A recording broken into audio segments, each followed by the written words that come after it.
ya vieron en mi presentación, yo soy médica y hay un montón de estas cuestiones que toco de oído. De hecho, en la presentación van a ver que hago referencia a los grupos científicos que estuvieron trabajando en estos temas y los invito, digamos, a si quieren profundizar en alguna de estas cuestiones.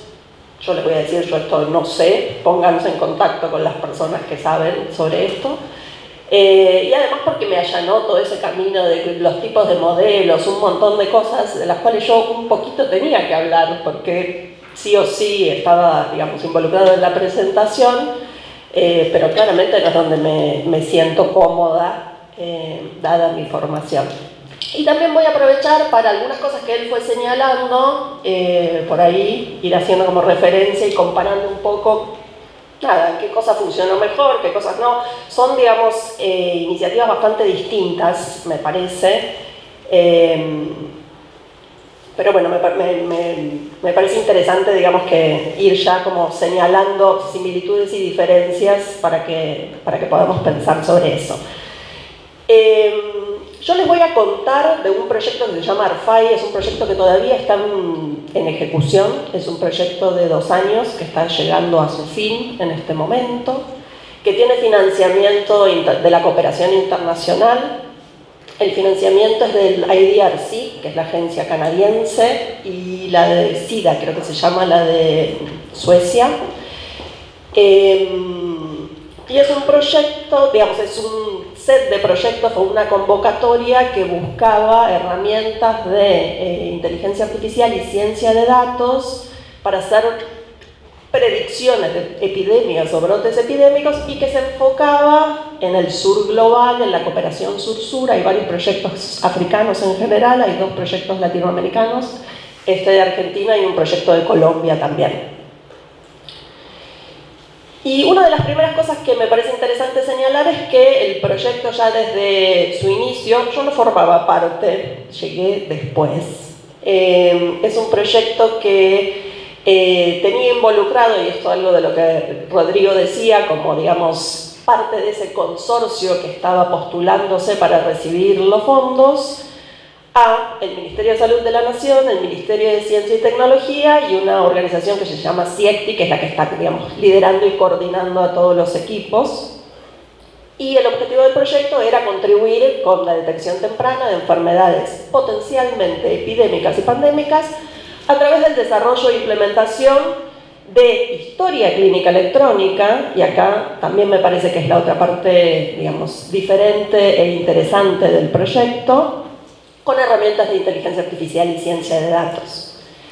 Y digo que, digamos, en general, la mayoría de las experiencias que probablemente se estuvieron desarrollando tenían que ver con los datos, que eran los datos que en ese momento se abrieron y que él pudo utilizar para los modelos, y era un poco lo que sobre el final conversábamos. No son datos públicos normalmente esos datos. Y bueno, hay un montón de cosas en este proyecto también para nada, digamos, de limitaciones y un montón de barreras con las que nos fuimos encontrando, y distintas líneas que fueron naciendo a partir de interactuar con datos que no son datos públicos, que no van a ser datos públicos, digamos, porque hay un montón de limitaciones al respecto. Pero bueno, me parece que sí es interesante contárselos, porque es un proyecto como muy experimental. Lo primero que se hizo, digamos, cuando comenzó fue, digamos, salir a buscar experiencias internacionales utilizando datos de historia clínica para trabajar en epidemiología. ¿Y qué nos encontramos? Que no había mucho desarrollado desde donde agarrarnos. En general, cuando hablamos de transformación digital y la informatización del cuidado de la salud y un montón de cuestiones, uno cree que se va a encontrar rápidamente con un acceso fácil a los datos y con además ya herramientas que hayan trabajado sobre esos datos que vienen de las historias clínicas para distintos fines. En general, los fines epidemiológicos de la información que extraemos de las historias clínicas hasta ahora vienen siendo como limitados. Yo no sé si ustedes tienen experiencia en ver si han intentado primero utilizar información de historias clínicas electrónicas para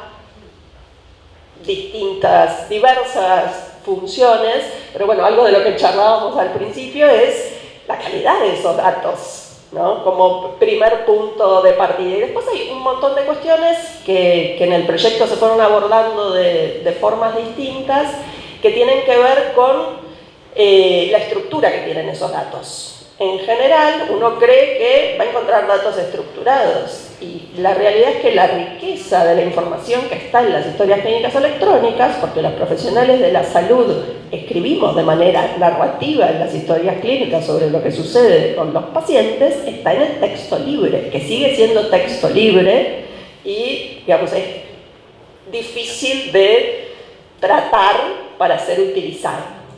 Entonces, bueno, con todo ese panorama se fueron delineando distintas herramientas y se decidió que el proyecto iba a tener como distintas, las llamamos herramientas, diversas herramientas. Una era la de modelos predictivos, otra era fenotipos computables, que ahora les cuento, digamos, rapidito en qué consiste cada una. Después otra iba a ser tableros, que fundamentalmente tableros tenía que ver con, bueno, ¿cómo hago yo para mostrar esta información que sale por ahí de otras líneas, que pueden ser la de fenotipos o la de modelos, y se la brindo de una manera que sea utilizable para los tomadores de decisiones en la política pública? Entonces, una tercer patita fue la de trabajar sobre tableros, que extrajeran información de forma a veces directa, pero que además pudieran tomar la información de las otras líneas y ponerla a disposición de una manera útil. Y después están estas otras dos partes que son importantes también, que tenían que ver con la convocatoria, que era, digamos, trabajar sobre la detección de sesgos en todo lo que estuviéramos desarrollando. Había un interés, digamos, muy fuerte en pararse, digamos, desde el marco teórico, inclusive, en, bueno, a ver, si vamos a utilizar herramientas que tengan que ver con inteligencia artificial, bueno, queremos tener, digamos, una mirada sobre la posibilidad de que los sesgos existan y vamos a trabajar activamente en eso. Y después la otra, que es una, digamos, esta quinta pata que fue creciendo, que tenía que ver con el uso responsable de datos. Había un montón de cuestiones que estaban pensadas desde el inicio del proyecto, que tenían que ver con cómo se utilizaban responsablemente estos datos, pero en la medida en que uno empieza a trabajar concretamente, empezaron a surgir algunos otros desafíos que fue necesario responder de alguna manera, y me parece que también es algo interesante porque nos dejaron como muchos aprendizajes hacia el futuro. El proyecto trabajó sobre todo sobre COVID, sigue trabajando, pero también, y esto fue conversado con el Ministerio de Salud, había interés en trabajar sobre dengue, y algo avanzamos en ese sentido, y después hubo un montón de cosas que nos quedaron en el tintero, porque todo lleva más tiempo del que uno planifica, claramente. Se quería trabajar sobre neumonía, sobre diarrea, digamos, como sobre otras enfermedades epidémicas también, y en ese sentido no pudimos avanzar. Bueno, esto es un poquito de lo que les decía recién, digamos, cómo son los datos de salud. Cuando realmente empezamos a trabajar con ellos, nos damos cuenta que son datos complejos, muy heterogéneos, muy fragmentados, y que no están en el vacío. En este sentido, se recolectan en un contexto, hay personas en general, digamos, máquinas también, pero sobre todo personas. Los datos hacen referencia a individuos sobre los cuales estamos, digamos, trabajando, y hay toda una dimensión de la protección de los datos personales y de los datos de salud en función de ser datos sensibles muy importante.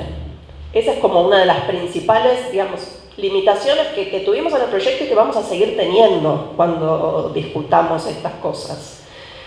Y después hay todo un tema vinculado al ejercicio profesional que tiene que ver con la calidad en la generación de esos datos, porque en general los datos los generan los profesionales de forma directa, se tienen que ingresar esos datos, y eso hace que su calidad sea, no quiero decir cuestionable, aunque es la palabra que me viene a la mente, pero por ahí no es la esperada.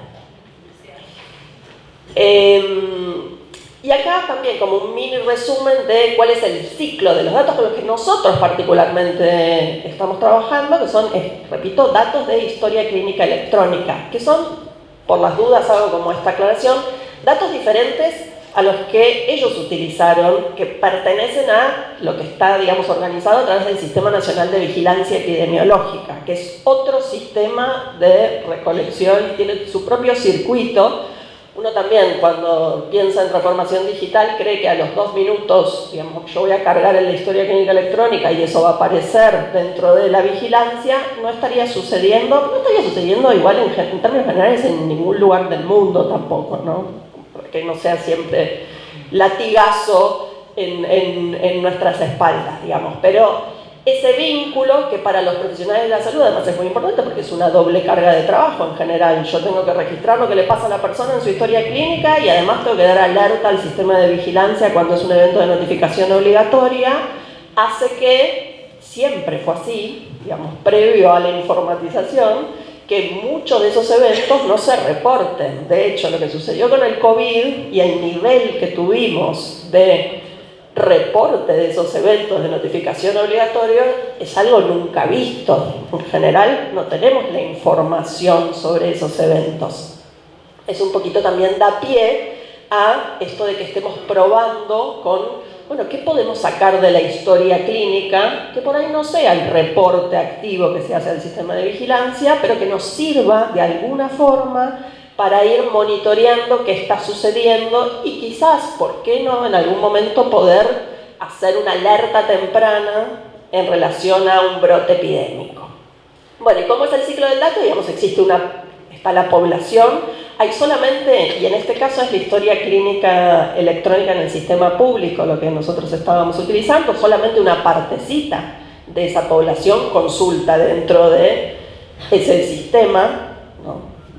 Más allá de nación, provincia, el sistema que tenga cada uno en la provincia, lo que está registrado dentro de esa historia clínica electrónica es parcial, corresponde a un subgrupo pequeño de mi población universo. Existe una serie de usuarios que son los que cargan esa información en distintos momentos y en distintos lugares. No es lo mismo utilizar, digamos, teniendo historia clínica electrónica, no es lo mismo utilizar la información de lo que se carga en una guardia, en un consultorio externo, los datos que salen de internación. Muchas veces en el momento en el que estamos ahora hay una parte de ese sistema que está informatizado y otro no. Digamos, hay mucha heterogeneidad todavía en relación a eso.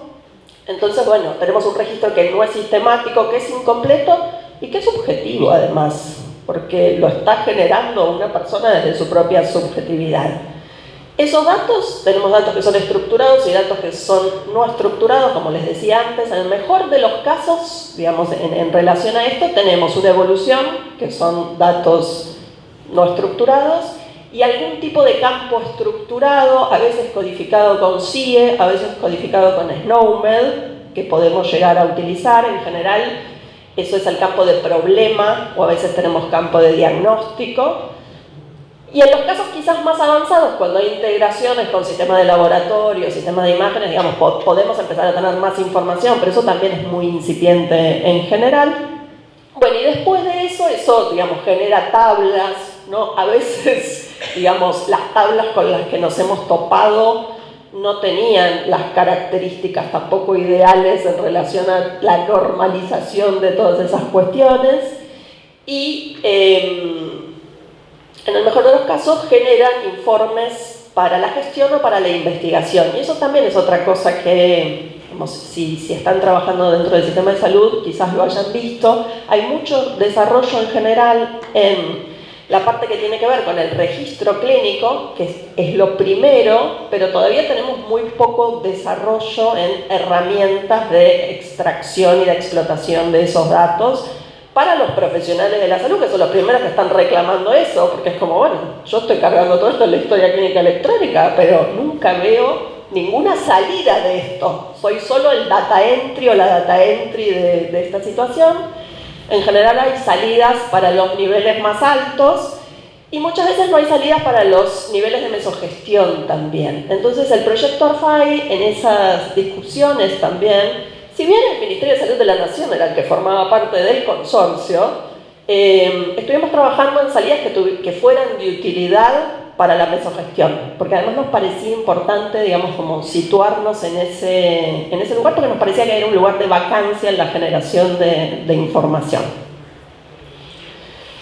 Bueno, y un poco los desafíos son estos que les estaba contando. El tema de los datos sensibles, también muchas dificultades en la definición del alcance de todo este proyecto, temas vinculados, como contaba él, a la interdisciplina, porque después van a ver, también es un proyecto bastante grande que involucró a muchas personas y a muchos grupos de investigación también trabajando. Digo, no solo era la política pública, sino que desde el lado de la ciencia también fue necesario como ir incorporando perfiles como muy diversos. Bueno, y después una pregunta acerca de cuál era el valor que esto tenía para las políticas públicas, que es un poco, digamos, como el fin último, probar ciertas cosas quizás no tan conocidas y ir evaluando si eso tiene valor o no tiene valor.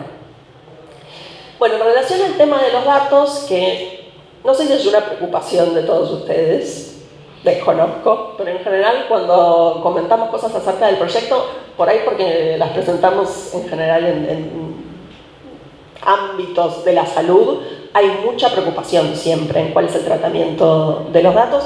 Primero, digamos, paraguas general, estamos utilizando datos dentro de, digamos, además de las capas de protección, dentro de lo que justamente tener una epidemia significa, digamos. Y eso no es menor, porque probablemente ustedes sepan que cuando estamos en el contexto de un bien supremo como es la salud pública, se nos permite, digamos, utilizar información y hacer un montón de cosas que en la operatoria normal quizás no sucederían. Entonces ahí primero hay una cuestión de ¿cuánto vamos a poder seguir haciendo? ¿Qué es esto? Digamos, los datos de COVID que se publicaban como datos abiertos tenían que ver con que eso, digo, es mi interpretación, tenía una utilidad y había una urgencia y había una necesidad muy importante que sobrepasaba a los riesgos de un montón de cuestiones vinculadas a la protección de datos. Eso es algo que tenemos que seguir discutiendo y tenemos que seguir estableciendo, digamos, cuáles son las normativas para poder hacer uso de este tipo de datos. Pero bueno, les cuento rapidito cuáles son, digamos, las capas de protección que existen. Nosotros trabajamos, y eso digamos, también se generó un convenio y fue como todo bastante cuidado, con datos de la provincia de La Rioja. Porque además, y esto también es importante, el Ministerio de Salud de la Nación estaba desarrollando una historia de salud integral, pero todavía no había sido implementada a gran escala. Entonces, en realidad, mientras esa historia seguía avanzando y se seguían haciendo los desarrollos, por otro lado, se armó este vínculo con la provincia de La Rioja, que tenía un sistema anterior que se llama Acuario. Es un sistema que va a migrar, pero nos permitió tener un cierto acceso a algunos datos del mundo real para poder trabajar y para poder experimentar sobre eso. Esos datos que salen de ahí vienen directamente ya de origen de identificados. Esto quiere decir que, digamos, los datos personales se quitan de lo que le llega a los investigadores, pero bueno, hay que tener un montón de cuidados, porque imagínense ustedes que hablando de un texto libre, el texto libre está lleno de datos personales. Yo puedo, digamos, sacar la parte de la tabla que dice Marina Rojo, pero es muy probable que cuando alguien está escribiendo una evolución diga Marina tal cosa, inclusive uno puede encontrar números de teléfono, referencias a familiares, personas, que son la información que los profesionales anotan porque la utilizan después, porque la tienen accesible, porque por ahí tienen que llamar por teléfono a esa persona. Entonces yo en la evolución voy cargando un montón de datos que podrían no estar ahí, probablemente, digamos, en algún momento no estén si yo tengo acceso a otro sistema para contactar a los pacientes, pero mientras tanto los voy anotando en el lugar al que yo tengo acceso, que es como el bloc de notas personal. Todos los investigadores se certificaron, bueno, en buenas prácticas, el proyecto se presentó ante un comité de ética que fue el de la UNCI, y después Tuvimos también especial cuidado en que los datos se almacenaran en el CECAD, que es un centro de la Universidad Nacional de Córdoba, que tiene, digamos, estos servidores. Tampoco me voy a meter con los detalles porque no lo sé, pero, digamos, cumpliendo con las normativas, por ejemplo, de que no fueran a, no sé, a Google, a Amazon o a no sé dónde, se quedaron en la Argentina.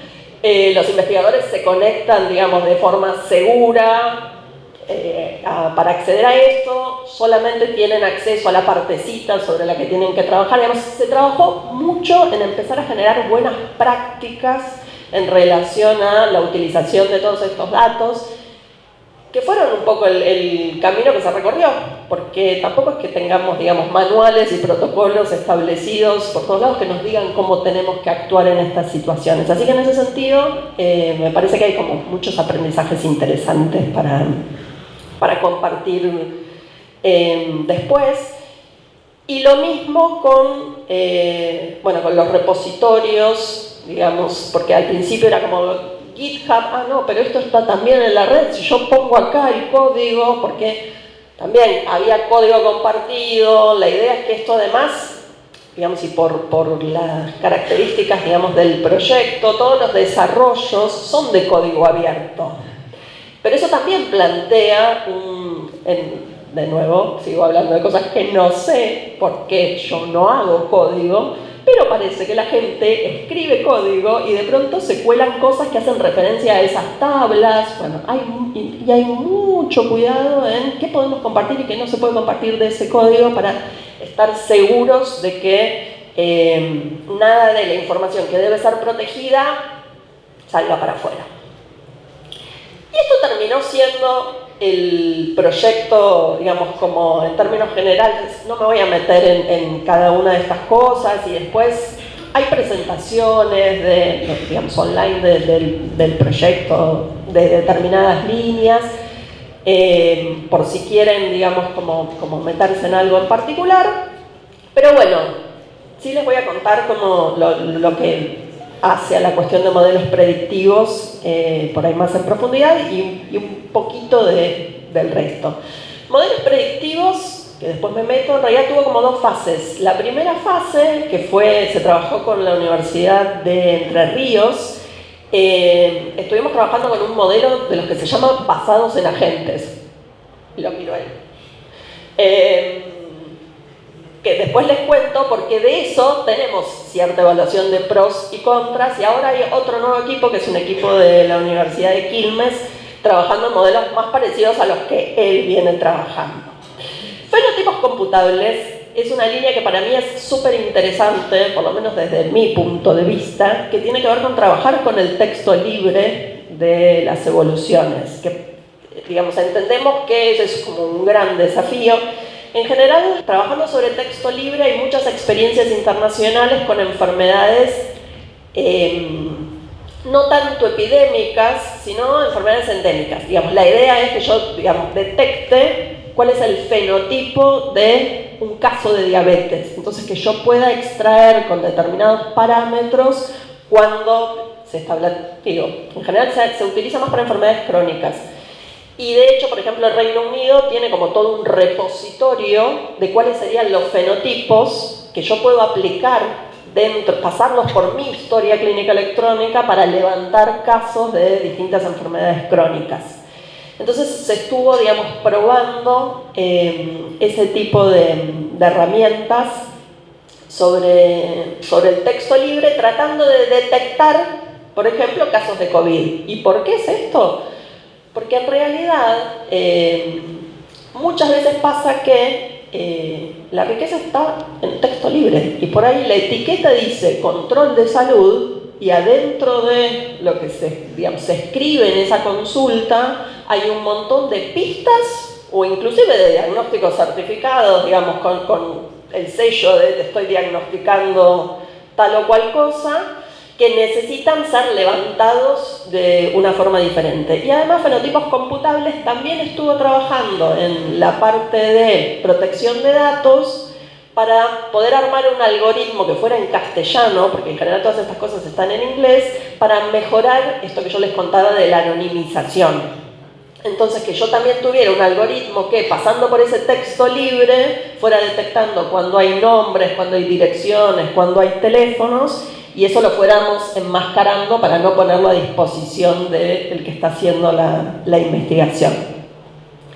Tableros, bueno, como les decía, tiene como el objetivo de poder juntar y poder mostrar la información que sale de los modelos y de lo que, digamos, se puede extraer a través de fenotipo, pero también, digamos, el tablero busca, digamos, hacer uso de por ahí lo que está más a la mano o lo que es más fácil, que son justamente las etiquetas de lo que está de los campos estructurados. Entonces, digamos, hay distintos gráficos y distintas cuestiones, pero por ejemplo yo podría ver, digamos, a partir de esa etiqueta que dice problema, cuántos casos de COVID tengo registrados en la historia clínica, que de nuevo es parcial, no es el universo, no coincide con lo que se reporta al sistema de vigilancia, pero es otra fuente de datos disponible, que ya viene informatizada y la cual todavía no estamos utilizando. Bueno, y después tenemos la parte, como les decía, de sesgos, de ética y de uso responsable de datos, con distintos equipos trabajando en eso y un equipo grande de coordinación que se fue, yo formo parte de ese equipo y que se fue integrando, digamos, con personas que venían uno de la inteligencia artificial, otro de la medicina, otra persona que hacía ciencia de datos, bueno, un mix de personas que estamos ahí como intentando además que todas estas cosas confluyan, porque si no lo que sucede es que un equipo va para un lado, otro equipo va para el otro, y todo el tiempo el equipo de coordinación lo que hace es como volver a traerle el foco a yo quiero que esto sea útil para la política pública, a dónde estamos yendo, cuál va a ser el resultado, por qué tomaríamos esa decisión. Entonces lo que hacemos también es juntarnos con todos los equipos para estar, digamos, como atentos y atentas a qué es lo que está sucediendo y tratar de que eso vaya confluyendo en un sentido más o menos, no les digo que único, porque van saliendo siempre como vertientes, pero digamos, volviendo a traer todo el tiempo el objetivo final, que es queremos evaluar si esto sirve o no sirve para ser utilizado en política pública. Bueno, y para meterme, aunque van a ver que va a ser el abuelo de pájaro en los modelos, este es el primer equipo que yo les contaba que trabajó, es un equipo de la Universidad de Entre Ríos que ya venía trabajando en modelos, tiene mucha experiencia en trabajar en modelos basados en agentes, habían hecho un modelo para Entre Ríos y la propuesta dentro del proyecto fue utilizar los datos de la historia clínica electrónica y además volver a generar un modelo que fuera para La Rioja. Mi interpretación de un modelo basado en la explicación marina del modelo basado en agentes es un modelo que se basa en el conocimiento. Entonces, si ustedes miran, lo que tiene adentro es todo lo que se sabía sobre la transmisión del COVID. Esto que, digamos, en el modelo que él decía de susceptibles, infectados y recuperados, es como, bueno, esto es lo que pasa con las personas. El modelo basado en agentes tiene toda la explicación de eso. Entonces, lo que tiene metido adentro es, por ejemplo, datos de movilidad. Si la gente se mueve más o se mueve menos, nosotros sabemos que eso se relaciona con la chance que vos tenés de contagiarte o no de COVID. Bueno, tiene eso adentro. Tiene los datos también de, no sé, si había ASPO, si había DISPO, cómo eso cambiaba. Tuvo los datos de vacunas, de la cobertura de vacunación, y eso se iba cambiando y se iba sumando. Y lo que nosotros les propusimos fue utilizar datos de historia clínica electrónica también. Entonces, adentro de ese modelo metieron también la cantidad de casos que surgía de la historia clínica electrónica.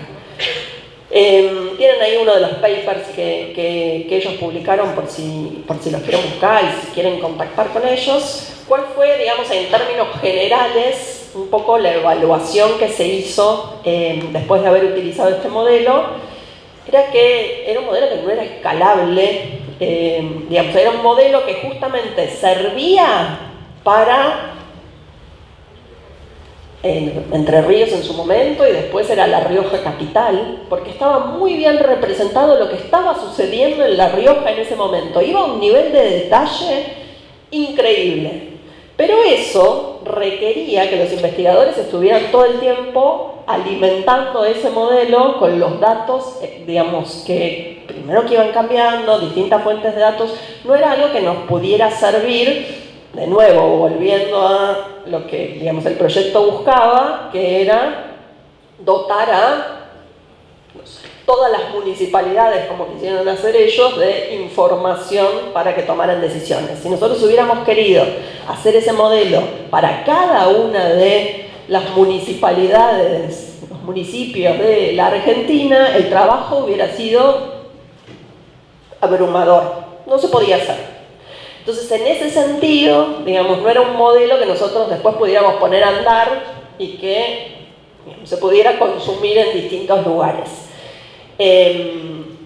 Esa fue como, bueno, parte de, pero bueno, se hizo, se probó, se evaluó, y después de eso se decidió cambiar a, digamos, probar otra herramienta justamente que va en relación a uno de los modelos que él decía, que todavía no tengo resultados ni nada porque eso se está trabajando en ese momento. Es otro equipo, que es un equipo de la UNCI, que está trabajando en un modelo justamente metapoblacional, pero utilizando datos de historia clínica electrónica siempre, ¿no? Y lo que hacemos también es ir viendo, que eso también por ahí es interesante, digamos, porque ellos, digamos, tenían como el modelo, vos hacías una proyección un poquito y después ibas viendo qué pasaba efectivamente con esos casos, y ahí entiendo que vas viendo cuán bien o mal después le va tu modelo. Nosotros tenemos datos de historia clínica electrónica, podemos ver después qué pasa con lo de historia clínica electrónica, pero también vamos comparando con lo que sale del sistema de vigilancia de la salud en relación a la cantidad de casos. Tenemos el mismo problema de que se dejan de publicar las cosas a nivel de datos abiertos, y que el Ministerio de Salud sea tu aliado no quiere decir que uno tenga acceso a esos datos, porque no tenemos acceso a esos datos. Nosotros tenemos acceso a los datos de historia clínica electrónica, que es un mundo aparte. Con el SNBS, digamos, si bien tiene una parte de sistemas, no sé bien de quién depende, entiendo que es de epidemiología, pero no tenemos tampoco acceso a ese tipo de datos para poder hacer las comparaciones.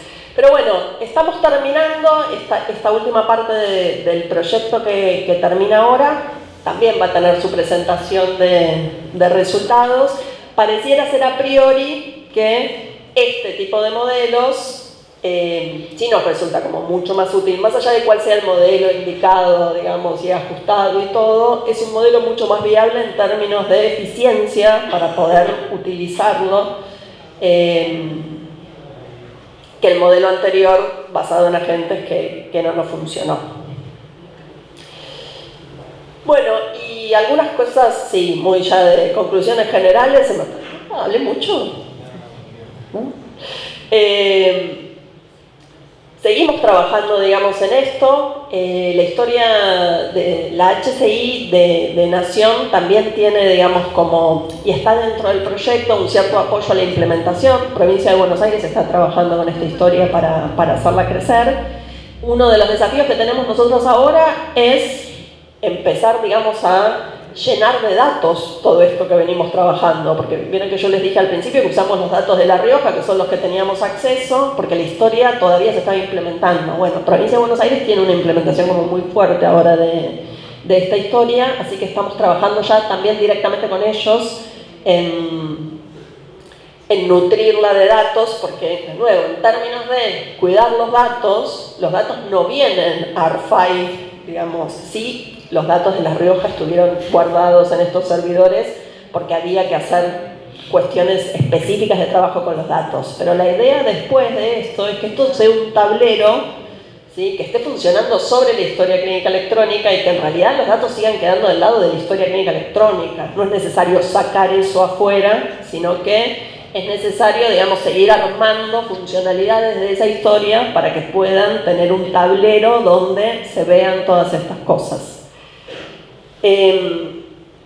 Después continuar con, digamos, la parte más de investigación de todo este proyecto, que es, bueno, hacer las evaluaciones necesarias, publicar, digamos, ver qué funciona, qué no funciona en términos de investigación, sentar las bases para futuros desarrollos creo que es algo de lo que ya se está logrando. Hay un montón de aprendizajes del proyecto, de lo bueno y de lo malo, que van generando conocimiento para futuras cuestiones. Bueno, después hay toda una dimensión con la que no me meto, pero que tiene que ver con lo que decía de sesgos, donde se estuvo trabajando también fuerte en un montón de cuestiones vinculadas a género, sobre todo en relación a la historia clínica electrónica, y sobre todo aportar en este camino del uso ético y responsable de los datos, que es algo que suele ser difícil, pero que hay que empezar a transitar si uno quiere, digamos, el día de mañana poder en serio extraer información útil. Así que bueno, lo que nos queda por delante, bueno, yo les decía, modelos predictivos todavía está por terminar. Hay toda una línea que tiene que ver con la reproducibilidad de todo lo que fuimos haciendo, en el sentido de una investigación responsable que se hace. Seguir apoyando a la implementación de la historia de salud integral.